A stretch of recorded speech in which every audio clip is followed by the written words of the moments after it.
Sebagai negara kepulauan, Indonesia tercatat memiliki luas wilayah laut yang dapat dikelola hingga 3,25 juta kilometer persegi dengan potensi tangkapan perikanan lestari diperkirakan lebih dari 7 juta ton per tahun. Dengan potensi laut yang begitu besar, profesi nelayan pun menjadi tulang punggung sektor perikanan Indonesia.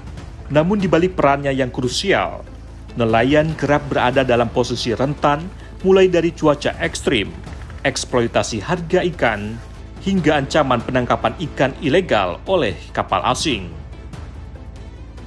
Menjawab fenomena ini, sejumlah peraturan dibuat untuk melindungi profesi nelayan seperti peraturan pemerintah PP nomor 11 tahun 2023 yang mewadahi pemberdayaan dan kemudahan administratif serta teknis bagi para nelayan kecil. Selain itu, ada pula Undang-Undang Nomor 7 Tahun 2016 tentang perlindungan dan pemberdayaan nelayan, pembudidaya ikan dan petambak garam yang mengamanatkan pemerintah untuk melindungi dan memberdayakan masyarakat pesisir berupa perbaikan sarana prasarana penunjang bagi para nelayan, seperti pemasangan Vessel Monitoring System VMS, penguatan aspek kesadaran hukum melalui agenda bimbingan teknis dan sosialisasi, hingga premi asuransi untuk melindungi nelayan dari berbagai risiko kecelakaan kerja. Kalau nggak ada VMS, kita nggak tahu kapal itu ngapain. Nah, kalau transhipment di laut kan nggak boleh. Nah, ini manfaat VMS itu sangat banyak. Dan yang terakhir ini yang paling penting. Kita jangan lupa, ikan-ikan kita kan ini kita juga ekspor ya. Nah, pasar yang kayak Eropa terutama ya, mereka masalah ketelusuran ini sangat penting. Nah, kalau ada VMS, kita bisa katakan, ini ikan kita tangkap dari Laut Arafura. Traceability-nya jelas, asal ikan jelas. Nah, inilah dibantu oleh VMS.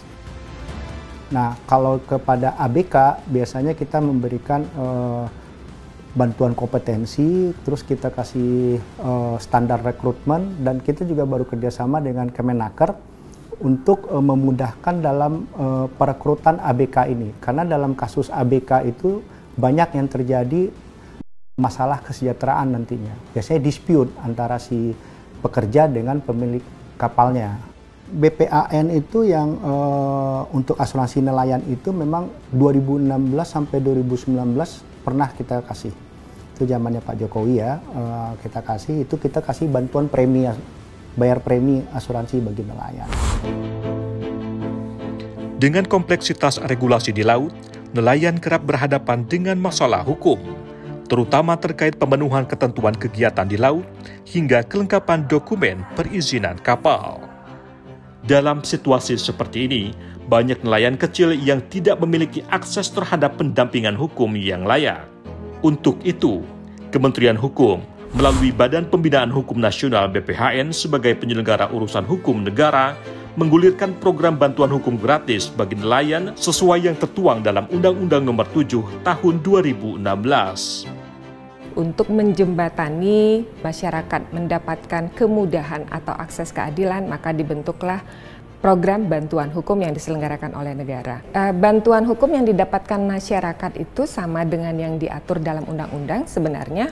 Bantuan hukum baik dalam bidang pidana, perdata maupun tata usaha negara, dan dapat berbentuk litigasi maupun non-litigasi. Litigasi ini biasanya untuk pendampingan, baik itu beracara di pengadilan.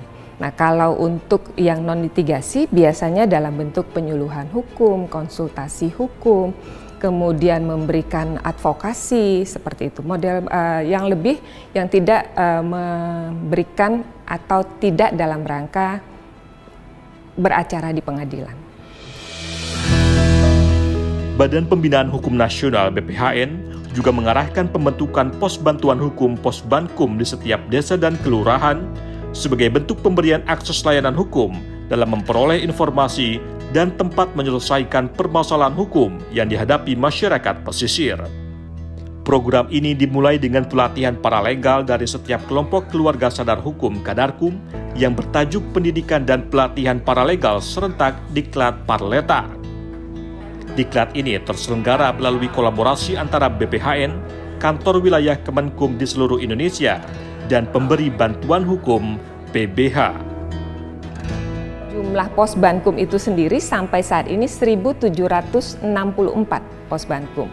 Nah, kami berharap dengan keberadaan Posbankum ini yang memberikan layanan informasi hukum, layanan konsultasi hukum, kemudian layanan penyelesaian konflik atau sengketa melalui mediasi, kemudian pemberian layanan rujukan kepada advokat, ini akan lebih memberikan kemudahan bagi masyarakat dalam penyelesaian permasalahan hukum. Salah satu kasus penyelesaian hukum yang melibatkan nelayan terjadi di Kepulauan Bangka Belitung. Dalam perkara ini, Kementerian Hukum bekerjasama dengan lembaga bantuan hukum setempat untuk memberikan pendampingan yuridis terhadap nelayan yang bersangkutan.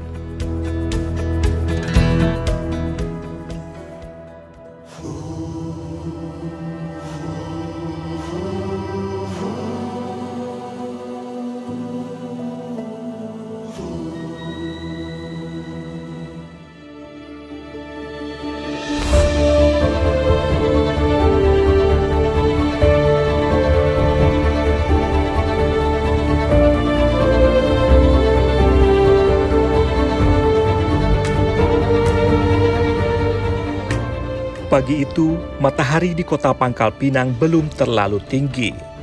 Namun sengat sinarnya sudah terasa hingga menusuk kulit. Suara mesin kapal memecah keheningan pagi. Berpadu dengan langkah penuh harap Asnam Basuri, seorang nelayan di negeri Laskar Pelangi yang telah menjadi penjelajah laut selama 25 tahun. Baginya, laut bukan sekadar hamparan samudra. Lebih dari itu, laut adalah sumber penghidupan. Selain menghadapi kerasnya lautan, menjadi seorang nelayan juga berarti siap menghadapi kompleksitas hukum yang kerap menjerat. Asnam pun tak luput dari hal ini. Penghujung tahun 2022 menjadi awal mula. Asnam terjerat kasus hukum dan membawanya hingga ke meja terdakwa.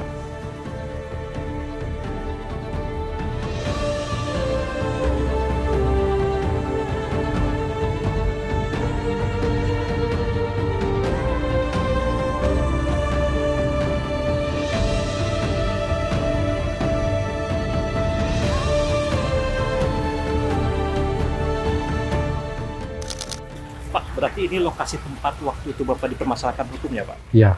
Bagaimana Pak bisa menjelaskan seperti apa? Kronologisnya itu saya pengambilan BBM studi melalui rekomendasi atas nama kapal KM Rezeki Ramadhani dengan pengajuan itu 16 liter. 600 liter? Ya. Terus dengan Pak Mamat saya ada negosiasi perjanjian di luar harga headnya. Sebelum P21 saya berpikir saya harus punya pendampingan hukum. Jadi 1 bulan 30 hari itu sebelum 21 saya arahkan keluarga saya itu ke Kanwil, ke Menkumham. Nanti saya sampaikan temuin Kabid HAM-nya Pak Eko. Alhamdulillah berjalan mulus. Ditemukanlah LBH Kubi. Mereka pendampingan dalam arti untuk terkait pasal yang ditetapkan dari kronologis, terus alat bukti, barang bukti yang tidak cukup.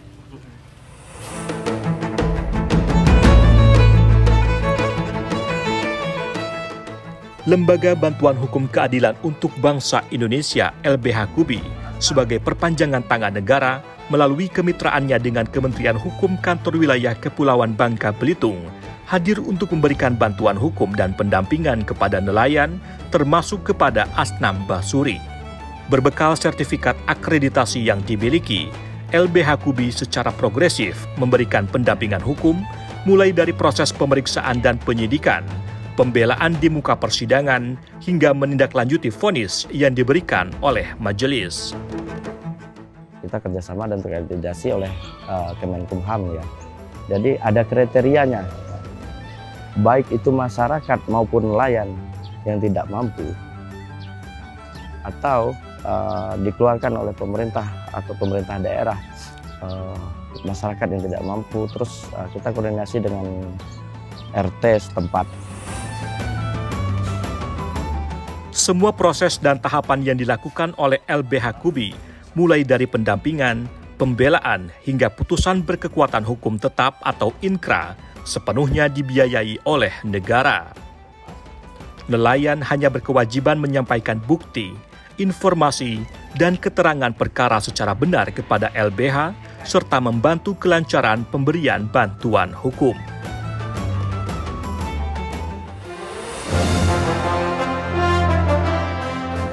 Melalui skema kerjasama kemitraan, Kanwil Kemenkum Kepulauan Bangka Belitung hingga saat ini telah menggandeng 10 lembaga bantuan hukum di wilayah setempat untuk menangani semua permasalahan hukum yang dihadapi oleh masyarakat secara cuma-cuma, baik litigasi, yaitu tindak pidana, perdata, dan tata usaha negara, maupun non-litigasi melalui konsultasi hukum, mediasi, dan pendampingan di luar pengadilan. Namun, terdapat beberapa pengecualian perkara yang tidak difasilitasi bantuan hukum, seperti tindak pidana makar, kekerasan seksual, psikotropika dan zat adiktif atau narkotika, tindak pidana berat terhadap HAM, terorisme, korupsi, dan pencucian uang.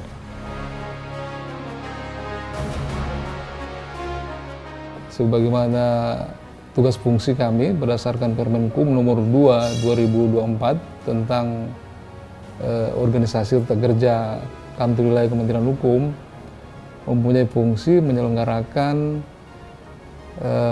pembinaan hukum di wilayah, termasuk melaksanakan bantuan hukum bagi masyarakat yang tidak mampu.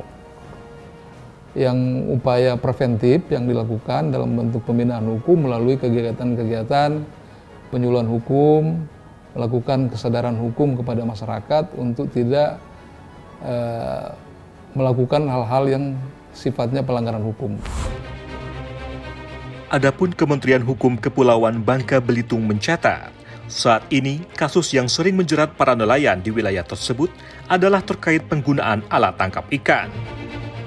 Untuk itu, Ditpol Airut Polda Bangka Belitung secara berkelanjutan melakukan sosialisasi dan penyuluhan hukum di wilayah pesisir agar nelayan memahami risiko hukumnya, sekaligus terdorong untuk beralih pada praktik penangkapan ikan yang legal dan berkelanjutan. Jadi kami di Direktorat Pol Airut Kepulauan Bangka Belitung memiliki 13 kapal yang sudah ditempatkan di tempat-tempat strategis di seluruh Kepulauan Bangka Belitung, yang dimana salah satu tugas dari komandan kapal, ya ke-13 kapal tersebut adalah melakukan kegiatan sosialisasi terhadap masyarakat, khususnya terhadap nelayan, yang dimana menekankan bahwa kegiatan penangkapan ikan dengan menggunakan alat-alat terlarang seperti jaring trol, kemudian bom ikan, itu dapat merusak ekosistem. Bergeser ke wilayah dengan garis pantai terpanjang di Indonesia, yakni Banyuwangi, sejumlah nelayan juga kerap berhadapan dengan masalah hukum, mulai dari pengurusan dokumen izin hingga berbagai aktivitas pesisir yang ternyata memiliki ketentuan hukum khusus.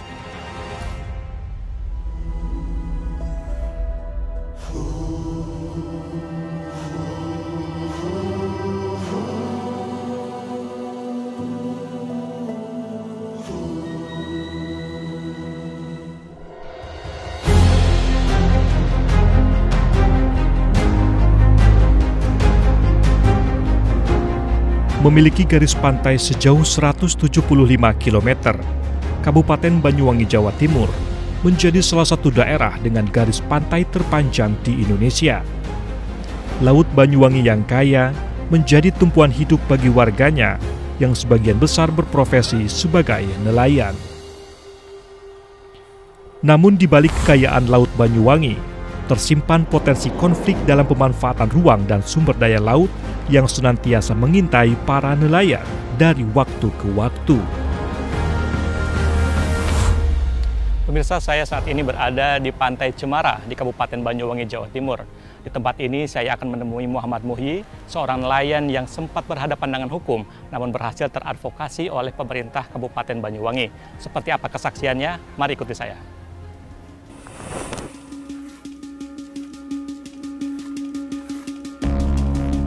Muhammad Muhyi menjadi satu dari banyaknya nelayan yang berhadapan dengan persoalan hukum di Banyuwangi.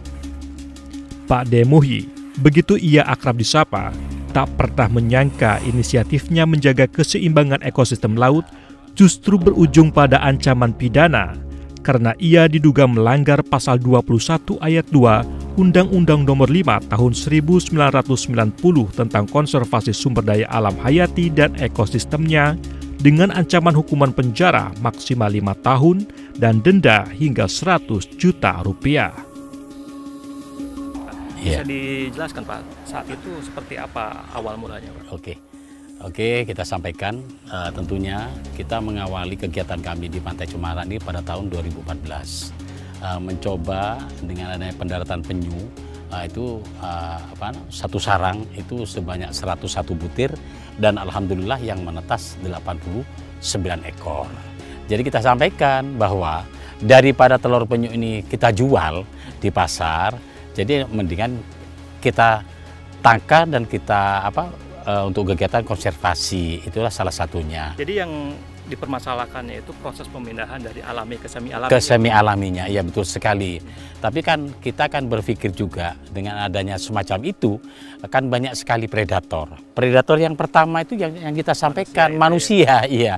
Jadi manusia. Yang kedua adalah anjing, ada biawak. Jadi dijelaskan Pak, saat itu pas diambil dipindahnya kemana Pak? Oke, siap. Ya, ini tempat penangkarannya Mas. Ya. Apa Mas? Nah, ini tempat penangkarannya.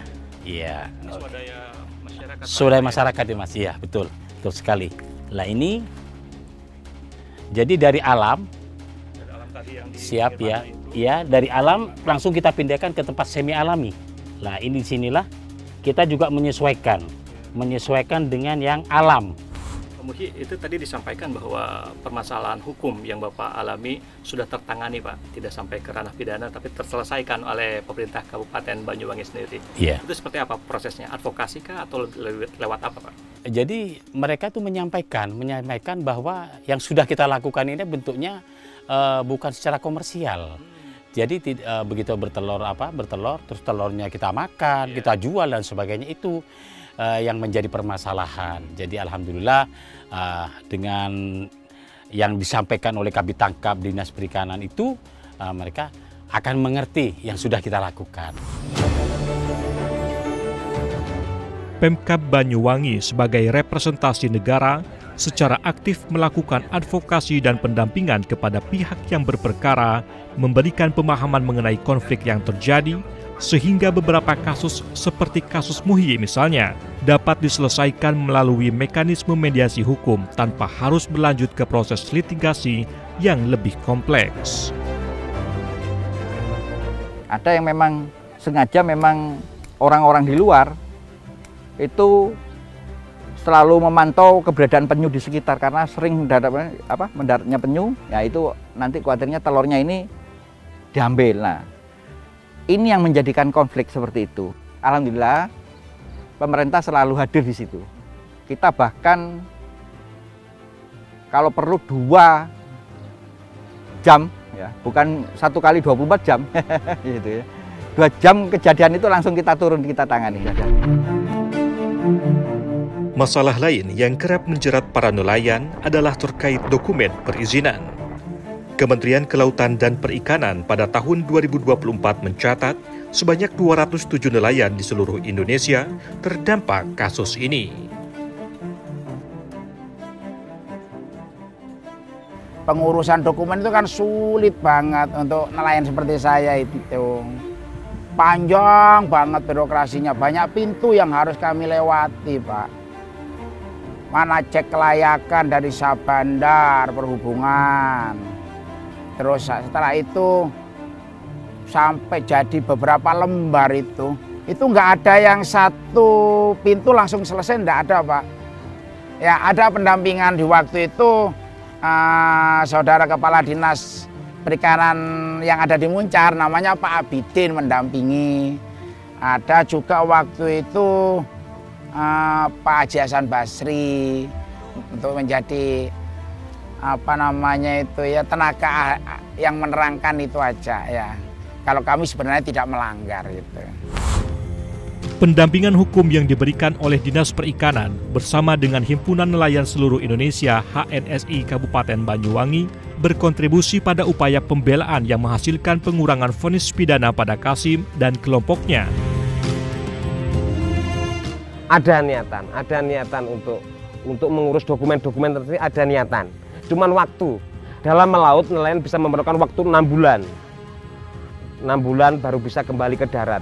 Jadi waktu untuk komunikasi, untuk koordinasi dengan instansi-instansi terkait sangat terbatas. Butuh orang-orang yang bisa mengatur itu. Jadi, ini kita dinas memfasilitasi itu. Penguatan bantuan hukum bagi nelayan di Banyuwangi juga beriringan dengan program asuransi nelayan sebagai bagian dari kebijakan nasional. Sehingga perlindungan yang diberikan tidak hanya menyentuh aspek yuridis, namun juga turut menjamin kepastian sosial ekonomi para nelayan dalam menghadapi risiko kerja di laut. Kita backup juga dari APBD untuk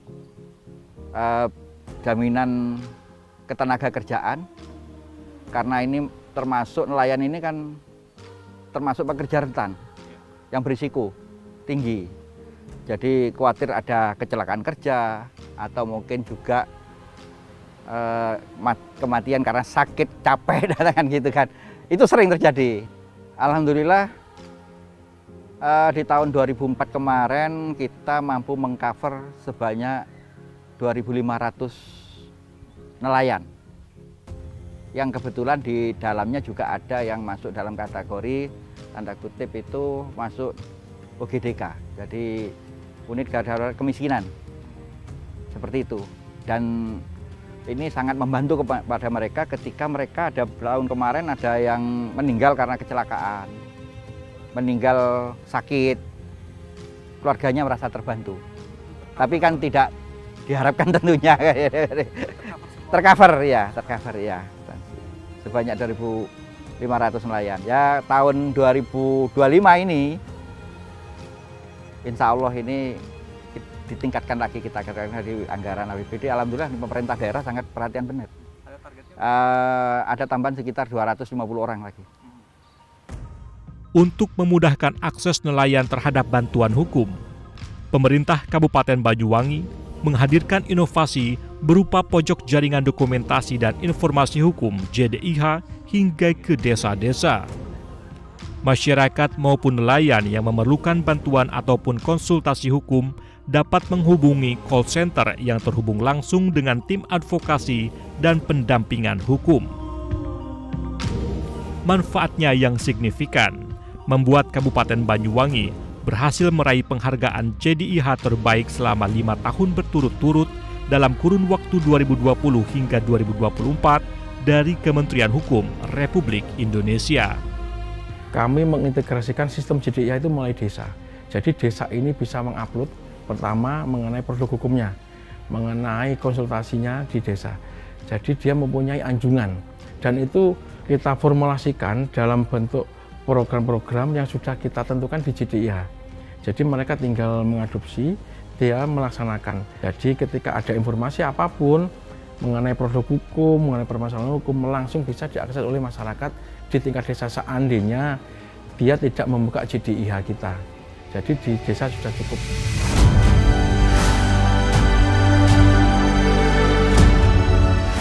Setiap jaring yang tersebar di lautan menyimpan harapan bagi banyak orang.